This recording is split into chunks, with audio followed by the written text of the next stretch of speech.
দর্শক, আপনারা রয়েছেন টাকা কেনা বেচার হাটে, যেখানে বিভিন্ন শ্রেণী পেশার মানুষ টাকা বিক্রি করতে এবং কিনতে আসে। এখানে যতগুলো দোকান আপনারা দেখছেন, সবগুলো দোকানই আসলে টাকা বেচা কেনার দোকান। এই দোকানগুলো থেকে আপনি আপনার যে কোনো ছেঁড়া টাকা পরিবর্তন করে নিতে পারবেন। টাকা ছিঁড়ে যত খণ্ডই হোক, তারা আপনার সেই টাকাটি নিয়ে একটি নতুন টাকা আপনাকে পরিশোধ করবে।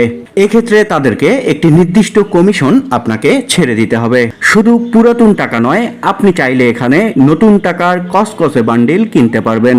দর্শক, অনেক মানুষ এখানে অনেক প্রয়োজনে নতুন টাকার বান্ডিল কিনতে আসেন। ভিডিওটির শুরুতে একজন ব্যবসায়ী ঠিক সেই কথাটি বলছিলেন। তিনি বলছিলেন একজন 5 টাকার নোট কিনতে এসেছে ঠাকুরকে দেওয়ার জন্য। এছাড়াও অসংখ্য ক্রেতা এসেছে এখানে নতুন টাকার বান্ডিল কিনতে।